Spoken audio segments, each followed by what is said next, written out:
Le plan des Iraniens est désormais annoncé.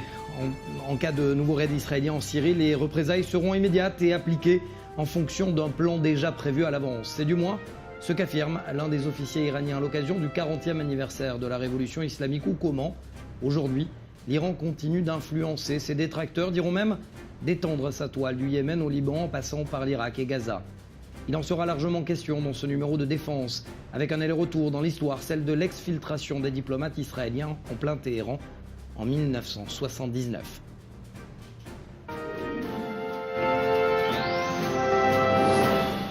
Et avant de parler de l'Iran d'hier comme d'aujourd'hui, parlons de son fief, le Hezbollah au Liban, qui rejette les accusations du Premier ministre israélien Benyamin Netanyahou.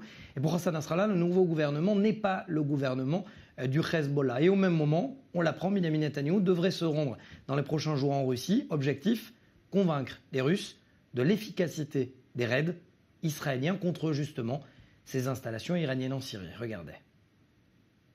Le parti chiite libanais rejette en bloc les accusations israéliennes. Hassan Nasrallah l'affirme, même si son parti a plus de poids au sein du nouveau cabinet, il ne s'agit pas d'un gouvernement du Hezbollah. Netanyahou dit depuis plusieurs jours que c'est le gouvernement du Hezbollah. Il provoque les Américains et les Européens sur cette question du gouvernement libanais. Et bien sûr, il va provoquer les États du Golfe. Ils sont leurs amis maintenant. Ce dimanche, le Premier ministre israélien Benyamin Netanyahou a déclaré à un groupe d'ambassadeurs des Nations Unies en visite en Israël qu'une grande partie des changements géopolitiques dans la région avaient été provoqués par la montée de la théocratie agressive de l'Iran.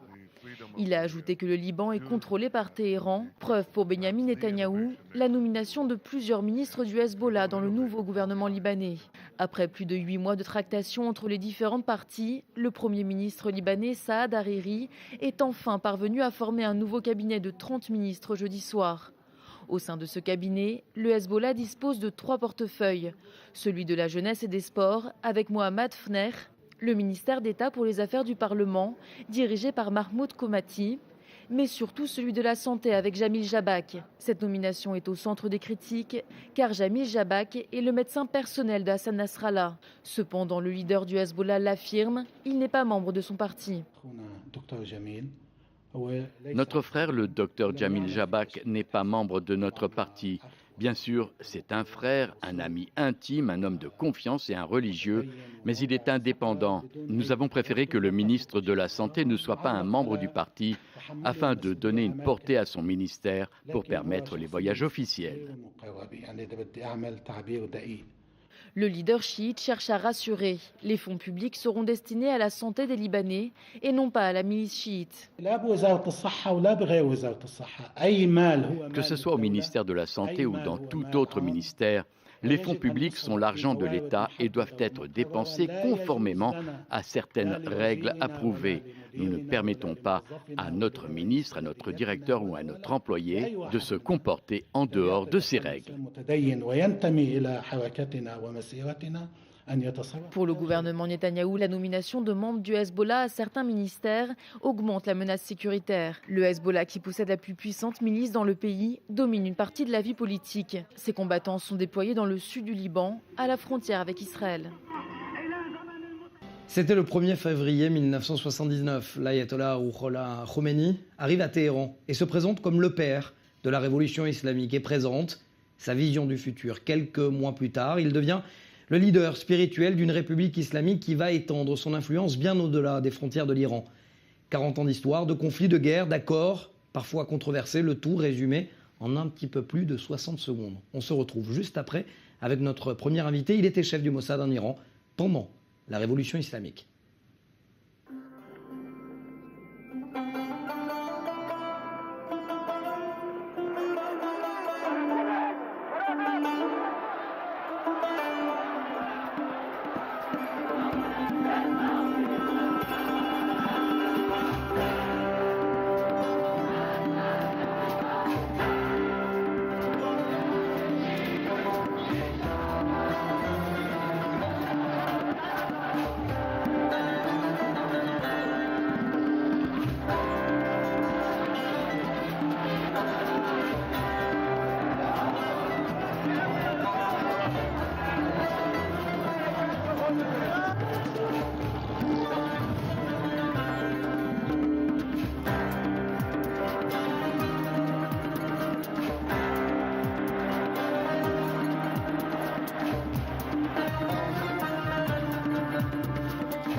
Eliezer Tzafrir, bonjour. Vous êtes ancien chef du Mossad pendant la révolution islamique en 1979. Nous attendent depuis Paris nos deux autres invités. Armin Arifi, vous êtes journaliste pour Le Point et auteur du livre Printemps à Téhéran, bonjour. Également par Skype, Ramin Parham, vous êtes écrivain, auteur et iranien. Aujourd'hui opposant au régime iranien. Merci d'être avec nous. Ramina, avec nous, Eliezer. Racontez-nous d'abord en quelques mots comment ça se passe au moment où Rouhollah Khomeini arrive sur le tarmac à Téhéran. Qu'est-ce qui se passe dans votre tête? Bonjour. Le 1er février 1979, Khomeini est rentré de Paris et il a rencontré le commandant de l'armée de l'air iranienne, le général Rabi, qui a dit s'il rentre, il prend un avion fantôme et il fait tomber son avion, qui doit recevoir l'autorisation du Shah qui était déjà à l'extérieur. Et oui, il y a eu une réception énorme, une révolution qu'on n'a jamais vue, la plus grande de l'histoire du XXe siècle. Quand on est chef du Mossad et qu'on voit le leader spirituel de la révolution islamique qui rentre au pays, qu'est-ce qui se passe? Je suis descendu avec notre attaché militaire. Tous les diplomates sont restés dans leur appartement. Nous sommes descendus voir cette chose-là et pour nous rendre compte, c'était une histoire totalement pas du tout simple. Nous sommes descendus avec des images, des photos de Khomeini pour nous fondre dans la foule. À ce moment-là, vous prenez seul les décisions ou il y a le temps de parler à Tel Aviv? Non, dans ces instants-là, il n'y a pas le temps de consulter. Nous avons suivi les décisions du gouvernement. Le Mossad était responsable des programmes d'urgence pour la sortie des Israéliens.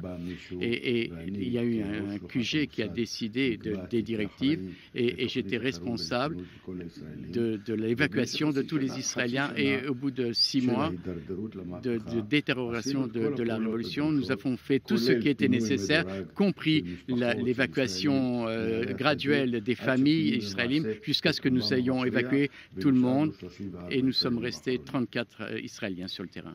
Écoutez, une source officielle iranienne qui était en poste au moment de la révolution islamique m'a déclaré récemment, c'est peut-être la première fois qu'on va en parler sur ce plateau, que vous avez reçu finalement, il ne s'agissait pas d'une exfiltration seule décidée par le Mossad, mais véritablement approuvée par les autorités iraniennes. Est-ce que vous pouvez nous en parler?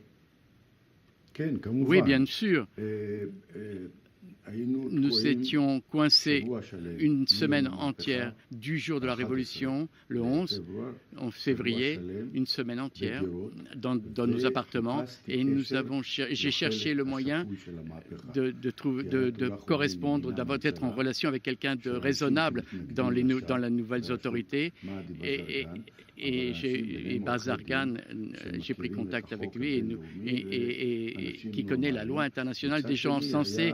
Et d'un autre côté, il y avait un tribunal révolutionnaire. Et d'abord on tire et ensuite on pose des questions. Et toute notre directive était d'arriver à des gens raisonnables. Et j'ai réussi à prendre contact avec le vice-président de la Révolution. Je lui ai téléphoné selon sa demande et je lui ai dit nous sommes 34 diplomates israéliens. Nous avons servi notre pays chez vous. Et si vous voulez, nous pouvons continuer. Mais je ne souhaite pas. Mais dites-nous ce qu'il faut faire. Je vous rappelle demain. Et le lendemain, j'ai rappelé. Il a dit vous devez quitter. Et j'ai dit ok, mais donnez-nous les moyens pour cela, compris autoriser l'ambassade des États-Unis qui peut nous faire sortir dans un vol américain. Cela signifie en clair qu'une personne, un officiel de l'administration de Rouhollah Khomeini ou alors de la révolution islamique vous a donné clairement l'accord de partir? Bien entendu. Tout d'abord, le vice-président, et qui m'a dirigé vers le ministère des Affaires étrangères. Je ne me souviens pas qui vraiment, peut-être, mais avec lui, nous avons coordonné nos actions. Il a demandé qu'on lui envoie tous les passeports des Israéliens, et c'était avec des photos. C'était très difficile de les obtenir dans ces heures-là difficiles, et avec la liste de tous les Israéliens, 34, et nous avons coordonné quand et comment sortir de nos appartements, d'arriver à l'hôtel Hilton à Téhéran, qui était le point de concentration pour l'évacuation des Américains et de ceux qui voulaient quitter le pays. Et après, nous avons continué toute l'organisation. Merci de nous avoir témoigné de cette exfiltration. Vous restez avec nous parce qu'on vous parle juste après Eliezer. J'aimerais me tourner d'abord vers ceux qui sont en contact toujours avec Téhéran aujourd'hui. D'abord avec vous, Armin Arefi. Vous êtes journaliste au Point. Vous aviez été correspondant pour le Point en Iran jusqu'à ce que vous avez reçu l'ordre de quitter le territoire, et un beau jour, eh bien, vous avez reçu de nouveau l'autorisation d'y retourner. Vous avez écrit Un printemps à Téhéran. Vous décrivez une jeunesse que l'on peut qualifier peut-être de clivée sur la question islamique. Jusqu'à quel point ces jeunes que vous avez rencontrés soutiennent le régime ? Je dirais plus que déjà bonjour, merci de m'inviter dans notre émission. Écoutez, moi j'ai été en Iran comme correspondant, comme vous l'avez dit, il y a une dizaine d'années. J'étais contraint de quitter le pays par les autorités. J'ai eu la chance d'y retourner. D'ailleurs, je me demande toujours comment.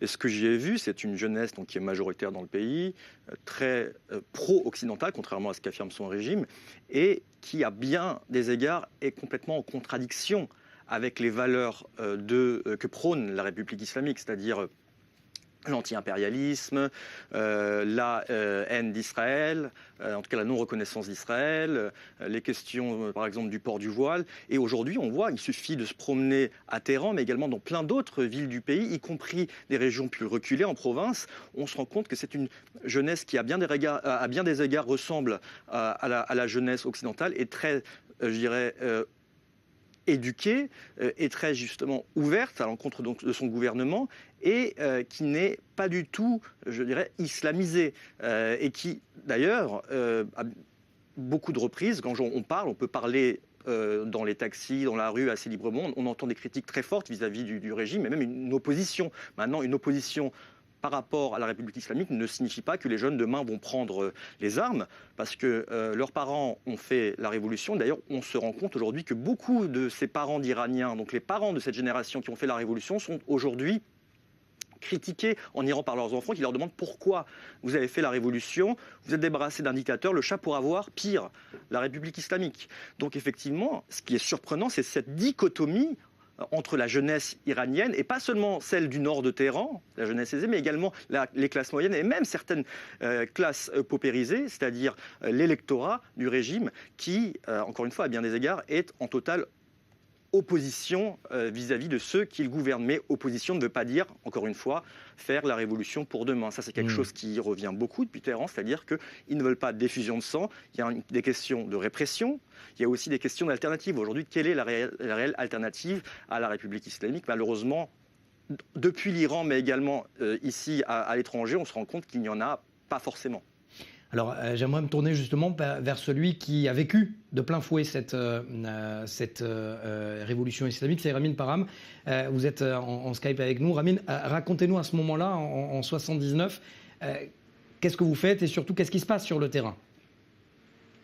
Merci Mathias. À l'époque, j'avais en 78, quand j'ai vu les premiers slogans fleurir, je devais avoir 15-16 ans à peine, donc ma prise de part dans la révolution islamique était, pour ainsi dire, inexistante. Je n'étais qu'observateur, très jeune observateur de ce qui se passait, mais pourtant j'avais un point d'observation qui était unique, parce que mon père était le secrétaire du foyer des écrivains iraniens qui à l'époque était extrêmement en vue. Et mon père est celui qui a accueilli et accompagné Michel Foucault en Iran et était son guide et son traducteur, ce qui a donné naissance à un certain nombre d'articles par Michel Foucault dans Corriere della Sera et d'autres publications italiennes et françaises, les positions que l'on connaît.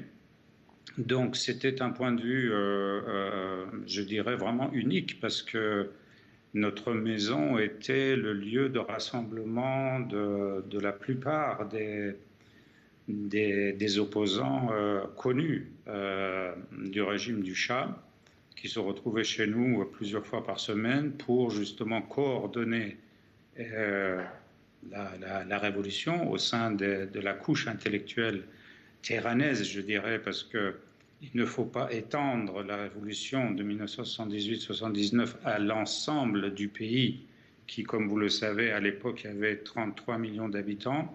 C'est un pays vaste, 3 fois grand comme la France. À l'époque, 75% de la population était rurale. La révolution islamique était un phénomène urbain, essentiellement cantonné dans les couches aisées de Téhéran. Alors aujourd'hui, Ramin, permettez-moi juste de poser la question à Armin, qui revient de l'Iran. L'Iran des Pasdaran, Armin, des gardiens de la Révolution, c'est quoi de l'intérieur quand vous êtes en plein Téhéran ou dans d'autres villes, peut-être plus populaires cette fois? Écoutez, moi ce que je peux vous dire, c'est que quand on se promène dans les rues de Téhéran, ce qu'on voit de la République islamique, donc c'est le foulard obligatoire, et puis derrière c'est surtout une société extrêmement vivante. Je ne peux pas, c'est-à-dire au quotidien, et d'ailleurs nombre de Français qui osent entre guillemets se rendre en Iran sont abasourdis par ce qu'ils y voient, et d'un Iran totalement différent de l'Iran qui est parfois décrit dans les médias, qui est un Iran qui existe, l'Iran des Pasdaran, l'Iran des ayatollahs. Mais ça veut dire que vous ne les voyez pas, etc. Mais c'est vrai que Armin, vous ne les voyez pas, ces Pasdaran? Oui. Écoutez, depuis les Pasdaran, on ne les voit pas dans la rue. On peut voir parfois, on voit la police, mais comme on peut la voir en France, on voit parfois des miliciens bassidji. Il y en a aujourd'hui beaucoup moins, il faut le dire, que avant l'arrivée à la présidence du modéré, ou celui qu'on appelle modéré, Hassan Rouhani. Et on voit justement, encore une fois, une société ouverte, une société justement jeune, une société qui étudie, et à bien des aspects, d'ailleurs c'est ça qui m'a étonné, moi qui voyage dans tout le Moyen-Orient, qui est, je dirais, beaucoup plus ouverte et moins conservatrice que dans des pays, par exemple, comme ne serait-ce que la Jordanie, l'Égypte. On a l'impression vraiment qu'en Iran, le conservatisme vient d'en haut et pas d'en bas. C'est plutôt la population, la jeunesse, qui tire les mollahs derrière elle et les force, d'une certaine manière, les contraint à s'adapter. Dans la vie de tous les jours, par exemple, je peux vous dire, même si quand je vais en Iran, je suis considéré, en dépit de mes origines iraniennes, comme un Français, j'ai par exemple participé, mais ça c'est le cas de beaucoup de Français qui vont en Iran, à des soirées où l'alcool, où le voile tombe, où l'alcool coule à flot. C'est bien sûr une partie de l'Iran, pas la totalité, mais même dans dans les universités, il y a énormément de débats politique sur l'avenir du pays, ça fuse, il y a une maturité justement de la population, de cette jeunesse qui a quand même en 40 ans vécu beaucoup de bouleversements, de la guerre, de la révolution à la guerre, en passant justement par les réformateurs, conservateurs, Ahmadinejad, guide suprême, etc. Mais c'est vrai qu'on voit par exemple, moi quand je me suis promené, ce qui m'a énormément surpris ces dernières années, c'est de voir par exemple des femmes qui jouaient, une femme notamment qui jouait du Radiohead à la guitare en pleine rue à Téhéran, alors que c'est officiellement, en tout cas, c'est considéré comme impur, ce n'est pas interdit, mais je ne l'avais jamais vu de ma vie en Iran. Et c'est vrai qu'on voit cette société vivante, cette société, encore une fois, éduquée, très pro-occidentale. C'est vrai que quand on est étranger en Iran, on a les gens qui viennent spontanément vers vous. Encore une fois, je ne suis pas en train de faire de la pub pour ce pays, alors mais d'écrire justement, j'aimerais poser la question du quotidien. Maintenant, l'Iran que vous décrivez des Pasdaran, car j'ai également travaillé dessus, elle existe. Armin. Les Pasdaran, on les voit notamment à l'arrivée à l'aéroport, à la sortie de l'aéroport, et c'est également une sorte d'État dans l'État, une armée idéologique qui a une grande part du pouvoir aujourd'hui entre ses mains. Armin, j'aimerais justement poser la question à Ramin, qui a quitté cet Iran des mollahs, qui la regarde de loin, et vous avez un regard peut-être différent, aujourd'hui en tout cas. Oui, il ne faut pas faire d'amalgame entre la société iranienne et le régime du clergé, par le clergé et pour le clergé. Et vous savez, les régimes, c'est une sagesse, j'allais dire, politique, diplomatique française bien connue de longue date. Il ne faut pas confondre le régime et l'État.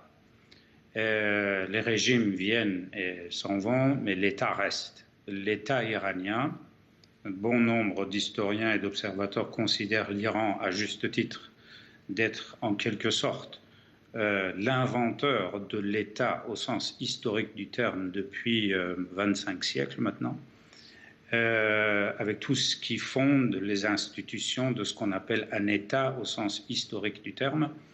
Le régime des mollahs, qui est un régime particulier, dont la thèse fondatrice a été écrite et enseignée en terre arabe, en Mésopotamie, à Najaf, et le traité lui-même, édité en terre arabe au Liban, est distribué dans les associations islamiques en Europe et aux États-Unis dans les années 70, ce régime s'effondra. Je n'ai personnellement aucun doute là-dessus. C'est Marx qui avait dit pour le système capitaliste que le système capitaliste s'effondrera sous le poids de ses propres contradictions. Son analyse structurelle est parfaitement exacte en ce qui concerne les systèmes totalitaires. Il s'est trompé jusqu'à présent, du moins pour ce qui est du capitalisme, mais pour ce qui est du système totalitaire, l'analyse de Marx est parfaitement exacte. Ce système va s'effondrer sous le poids de ses propres contradictions. La société iranienne, qui est une société que l'on ne peut pas comparer avec la société turque, turco-ottomane, anatolienne, et la société ou les sociétés arabes, est une société qui va bien au-delà des limites du chiisme duodécimain. Réduire l'Iran, ce qui a été fait par bon nombre de journalistes en France et d'intellectuels et d'universitaires en France, consistant à réduire l'Iran à l'islam et l'islam au chiisme et le chiisme au khoménisme, est une inexactitude intellectuelle absolument flagrante. Merci Ramin. La société iranienne vit sa vie, la société iranienne a son évolution, le régime des mollahs va s'effondrer. Merci Ramin. Je vous poserai peut-être pas la question, vous avez l'air surpris d'ailleurs Armin d'entendre, mais ça il faudrait peut-être des heures pour répondre à cette question. Vous avez envie de répondre? Moi je respecte totalement les propos de M. Ramin Parham, qui connaît extrêmement bien son pays, et je n'ai pas de jugement à porter là-dessus. Maintenant, la seule chose il y a beaucoup de choses pour lesquelles je suis d'accord, d'autres peut-être moins, mais en tout cas, je n'ai pas de jugement à porter. En revanche, la question moi que je me pose aujourd'hui, c'est effectivement, je suis d'accord avec le fait qu'il y a une dichotomie totale entre population iranienne, surprenante, et valeurs prônées par le régime. La question est de savoir, la question principale, est-ce que l'Iran aujourd'hui, et donc de surcroît la République islamique, peut se réformer? Une question qui, je pense, est extrêmement intéressante. Il y a eu des tentatives, ça continue. Il y a eu des tentatives, notamment, par exemple, de la part du dernier président Rouhani. Moi, je me souviens, j'étais en Iran au moment de sa réélection en 2017, un plébiscite, y compris de la jeunesse pour Rouhani. Et moi, je posais la question aux jeunes, pourquoi votez-vous pour Rouhani? C'est que tout de même, beaucoup d'entre vous sont opposés à la République islamique. Mais dans ce cas-là, pourquoi votez-vous pour un candidat qui a été adoubé par le régime? Car il y a un grand nombre des candidatures qui avaient été invalidées. La réponse des jeunes, c'était, écoutez, nous, on s'est abstenu de voter en 2005 après avoir été déçus par les réformateurs, notamment à l'époque le président Khatami. On n'a pas voté, et derrière, qui est arrivé? C'est Ahmadinejad. Car il faut savoir qu'il y a quand même une base de plusieurs millions de personnes qui seront pour les ultra-conservateurs et voteront pour ceux que le régime, les durs du régime, ont choisi. Maintenant, ce que me disaient ces jeunes, c'est nous voulons aujourd'hui, malheureusement, notre pays, c'est l'Iran, mais l'Iran sous la République islamique, nous ne voulons plus d'effusion de sang, nous ne voulons pas être tués dans la rue, nous voulons continuer à vivre, et aujourd'hui, on a signé une sorte de pacte de non-agression, notamment après l'accord sur le nucléaire iranien en 2015, en se disant, écoutez, vous les mollahs, on ne vous aime pas forcément, mais on est sur la même ligne, on veut une évolution au sein de l'Iran, et pas une révolution sans savoir ce qui va se passer derrière, et avec la crainte d'une effusion de sang comme en Syrie. Merci Armin Harefi. Et la crainte d'un retour à nouveau en arrière de 40 ans. Merci Armin Harefi, merci Ramin Parham d'avoir au moins accepté de se parler sur ce plateau de défense Merci messieurs. Juste un dernier point, Eliezer Tsafrir. Si jamais auteur Amin Parad est auteur et écrivain et Armin Arifi est journaliste au Point et auteur d'un printemps à Téhéran. Eliezer, si vous aviez l'occasion aujourd'hui de rentrer à Téhéran ou d'y être envoyé en tant que chef du Mossad sur place, qu'est-ce que vous auriez en tête ? J'aurais réellement voulu retourner en Iran. Je suis très optimiste et je suis d'accord avec les intervenants et ce qu'ils ont dit, mais je pense que 80% du peuple iranien veulent une révolution radicale pour revenir à une stabilité et veulent des droits, veulent l'Internet, veulent des blue jeans et du rouge à lèvres, plein de choses qui leur revient. Et la situation aujourd'hui est très difficile et je pense qu'un jour ça va venir. Mais vraiment, nous reviendrons et je serai heureux de retourner. Merci Eliezer Tsafrir de nous avoir en tout cas fait l'honneur d'être parmi nous sur ce plateau Défense. Voilà, cette émission est terminée. Je vous retrouve la semaine prochaine, même heure, même plateau sur Défense. À très vite.